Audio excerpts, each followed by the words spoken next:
Easter slowly came to replace Passover by AD 325. As with Christmas, we find that the popular customs associated with the Easter celebration, rabbits, Easter egg hunts, and sunrise services, have nothing to do with the biblical record of Christ's life. The term Easter is not of Christian origin. It is another form of Astarte, one of the titles of the Chaldean goddess, the Queen of Heaven.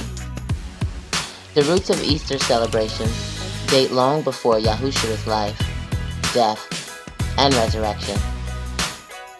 Many Easter customs can be traced back to ancient spring celebrations surrounding Astarte, the goddess of spring and fertility. The Bible refers to her as Ashtoreth, the abomination of the Sidonians. Many pagan cultures believe that the god of fertility died each year during winter, but was reborn each year in the spring. The Babylonian and Assyrian fertility goddess was Ishtar, from which derives the names Astarte and Ashtaroth, and very likely the Anglo-Saxon Esotore or Germanic Astare, goddess of spring. The pagans used many different names for their same god. The pagan god and goddess are Nimrod and his mother wife, Samaris. Yahushua never commanded us to honor Easter, but he does command us to keep the Passover. He is our Passover lamb. Easter is founded on paganism, and that is why the Most High does not want us to worship him like the pagans worship their gods. In Deuteronomy chapter 12, 29 through 31, he states, "When the Most High Yahuwah shall cut off the nations from before thee, whether they goest to possess them, and thou succeedest them, and dwellest in their land, take heed to thyself that thou be not snared by the following of them. After that they be destroyed from before thee, and that thou inquire not after their gods, saying, How did these nations serve their gods? Even so will I do likewise.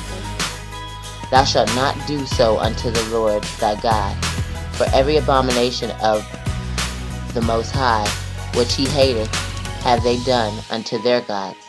For even their sons and their daughters they have burnt in the fire to their gods."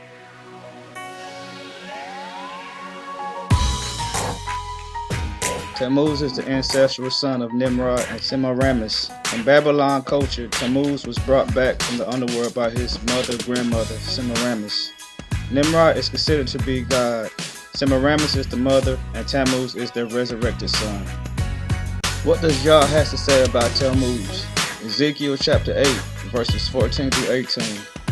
"Then he brought me to the door of the gate of Yahuwah's house, which was toward the north. And behold, there sat women weeping for Tammuz. Then said he unto me, Hast thou seen this, O son of man? Turn thee yet again, and thou shalt see greater abominations than these. And he brought me into the inner court of Yahuwah's house.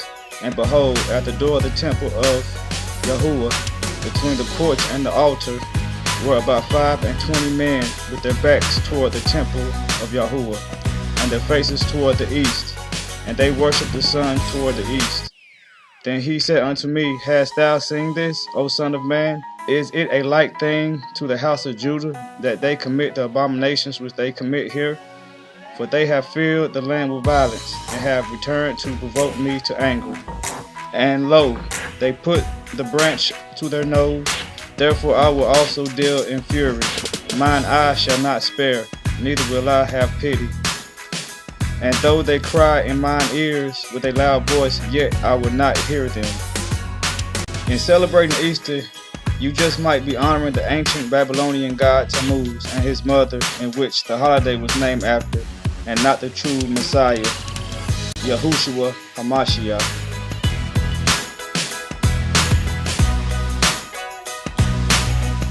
The Easter egg. Eggs have always been associated with the Easter celebration. Mostly, every culture in the world have a long tradition of coloring eggs in a beautiful and different way. The origin of the Easter egg is based on the fertility lore of the Indo-European races. Dyed eggs were sacred Easter offerings in Egypt.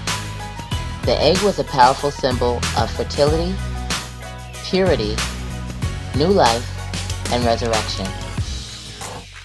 It is used in magical rituals to promote fertility and to restore virility.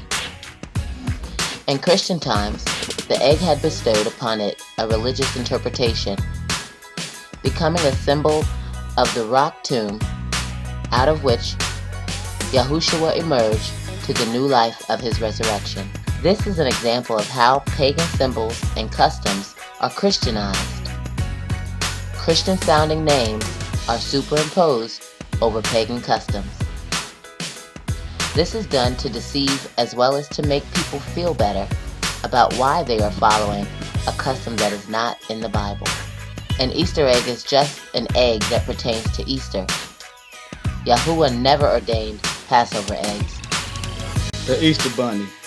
The Easter Bunny has never had any religious symbolism bestowed on its festive usage. The Easter Bunny has never been a Christian symbol. The hare was the symbol of fertility in ancient Egypt.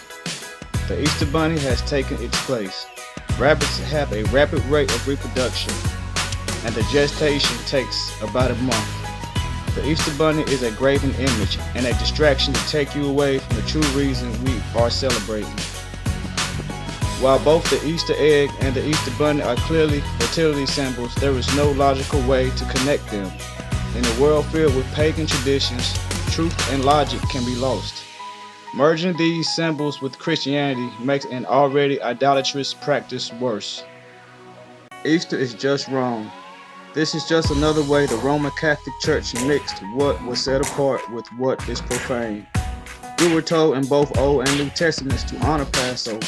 Yahuwah gave us the command in Leviticus 23, and Yahuwah in the flesh, Yahushua, told us to honor the Passover in the Gospels. So why are churches and so-called followers of the Most High continuing to follow this wretched day named after pagan gods? It's simple. We just listen to the pastors and ministers without doing our own research. People, we are supposed to follow Yah's holy days, not a day of fertility ritual devoted to false deities. Confront your ministers and come out of her.